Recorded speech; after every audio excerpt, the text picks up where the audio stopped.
আসসালামু আলাইকুম sports lovers, আমি হারুন। তুমি দেখছো স্পোর্টস আলাপ উইথ হারুন। শেষ কবে বাংলাদেশের কোনো ফুটবল ম্যাচ নিয়ে এত উত্তেজনার সৃষ্টি হয়েছিল আপনাদের মনে আছে? আমার মনে ছিল না। তবে এই বছর আজ রাত সন্ধ্যায় সিঙ্গাপুর বনাম বাংলাদেশের মহা গুরুত্বপূর্ণ একটি ফুটবল ম্যাচ অনুষ্ঠিত হতে যাচ্ছে। আর এই ম্যাচে কে জিতবে তার প্রেডিকশন অবশ্যই আপনারা কমেন্ট বক্সে জানাবেন। তার আগে আমি এই ম্যাচ নিয়ে অল্প একটু আলোচনা করব। সেটা হলো, প্রথম যদি র্যাঙ্কিং নিয়ে আলোচনা করি, বাংলাদেশ হলো 182তম এবং সিঙ্গাপুর হলো 161তম। অর্থাৎ তাদের মাঝে র্যাঙ্কিংয়ের পার্থক্য হলো 21। আরও যদি কথা বলি, এই পর্যন্ত সিঙ্গাপুর বাংলাদেশ 3বার মুখোমুখি হয়, যেখানে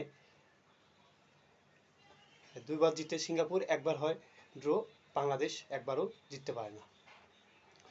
তো আজকে বাংলাদেশের ন্যাশনাল স্টেডিয়াম, অর্থাৎ সেই প্রায় 5.5 বছর কাজ হওয়ার পর প্রথম ম্যাচ অনুষ্ঠিত হয় ভুটানের সাথে গত 4 তারিখে। আর আজকে হলো একটা গুরুত্বপূর্ণ ম্যাচ, সেটা হলো সিঙ্গাপুর। বলা হয় বাংলাদেশের ইতিহাসে, মানে ফুটবল ইতিহাসে অন্যতম গুরুত্বপূর্ণ একটি ম্যাচ হলো আজকের ম্যাচটি। তো এই ম্যাচে বাংলাদেশ যদি জিতে, তাহলে বাংলাদেশ পয়েন্ট হবে 4 এবং তারা এশিয়ান কোয়ালিফাই পয়েন্ট টেবিলে 1 নম্বরে উঠে যাবে। আর যদি সিঙ্গাপুর জিতে যায় তাহলেও তারা 1 নম্বরে উঠে যাবে।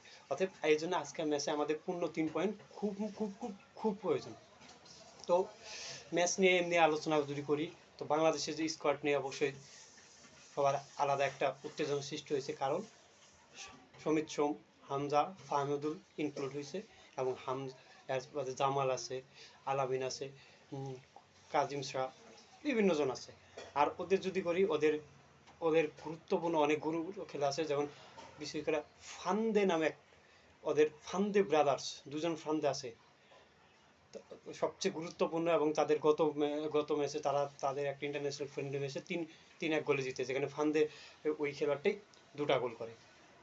এছাড়াও যদি বলি, তাদের আছে হ্যারিস হারুন নামে একটা খেলোয়াড় আছে, হ্যাঁ আমার নামে নাম, সে একই সাথে খেলার, একই সাথে তাদের সিঙ্গাপুর ফুটবল অ্যাসোসিয়েশনের ভাইস প্রেসিডেন্টও। কি ভাবছেন দেখেন, একজন খেলোয়াড় এবং সাথে একজন ভাইস প্রেসিডেন্টও। তো মূলত এই ম্যাচটা হবে মূলত মিডফিল্ডারের ব্যাটেল, কারণ এই সিঙ্গাপুরের খেলার স্টাইলটা খুব একটা ম্যাচ দেখিনি, তবে যতটুকু শুধু নাম জানলাম সেটা হলো তারা মিডফিল্ডার থেকে তাদের বল খুব ভালোভাবে ডিস্ট্রিবিউট করে সামনে দিয়ে গিয়ে, অর্থাৎ মিডফিল্ডার তারা খুব ভালোভাবে কন্ট্রোল করে।